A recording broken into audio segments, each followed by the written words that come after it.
Soldiers. Go to work. But I cannot work. I have no leader that I respect. Perhaps your position is too low. We need someone that we can look up to. Yes, that might be the case. Is this enough? Well, have a try. Then, go to work now. What is leadership? What makes a great leader? How can leadership be defined?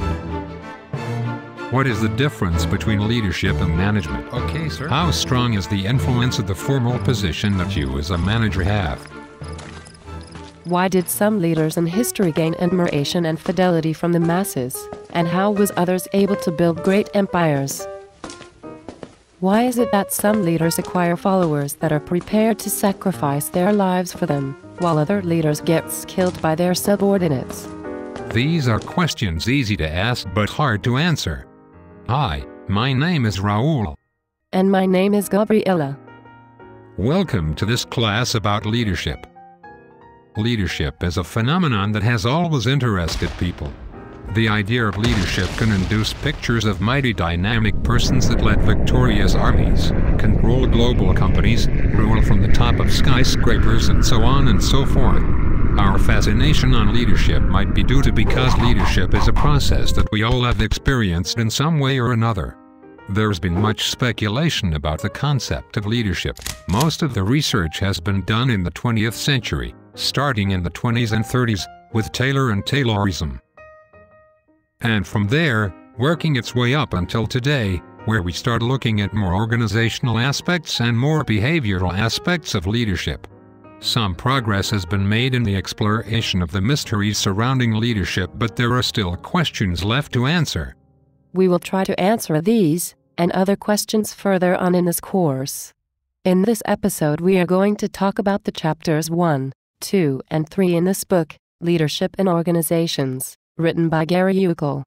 These first 3 chapters talks a little bit about leadership in general, leadership research. Where does it start and where does it come from? We will give you an introduction to the topic and try to give you a sense of some interesting theories in the book.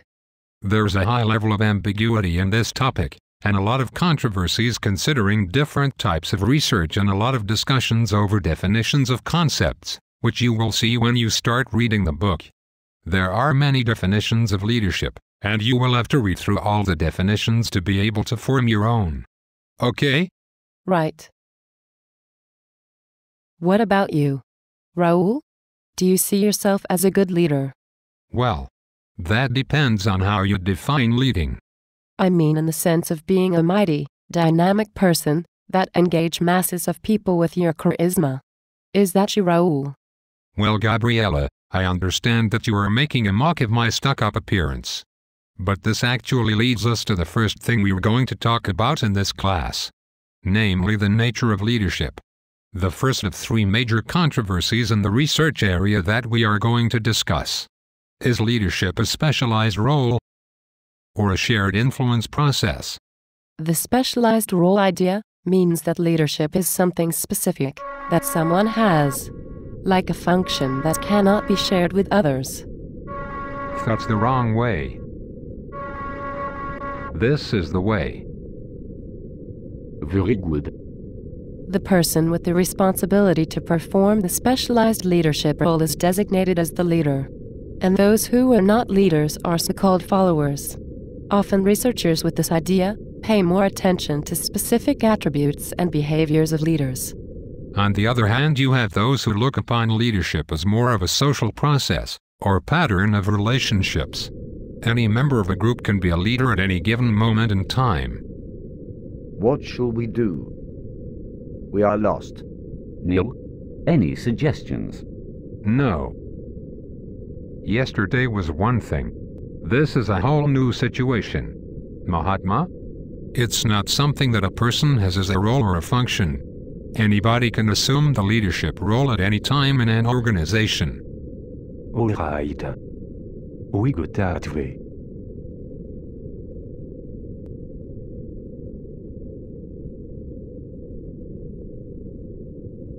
So those are rudimentary different approaches to research, leadership as a specialized role or as a shared influence process.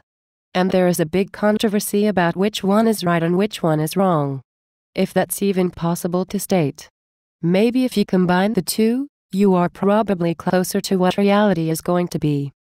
The second controversy is about what type of influence is exercised and what is the outcome of it. Come on in. I have something important to tell you.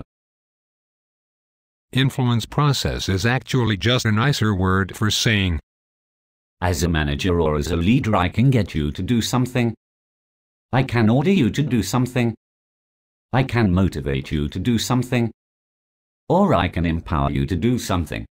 But I can only do this if it results in enthusiastic commitments. So it has to be positive effect of this leadership, in order for it to be an influence process. The other side is whatever influence process you do, positive or negative. It could be manipulative, it could be malicious intent behind it, it's still the influence process, it's still a part of being a leader. Maybe it's not great for you as an individual, maybe you don't become enthusiastic about it, but it's still an important thing to do. So one side claims that whatever you do as a leader is important, while the other side claims that it's only the things you do that leads to enthusiasm and commitment that are actual leadership processes.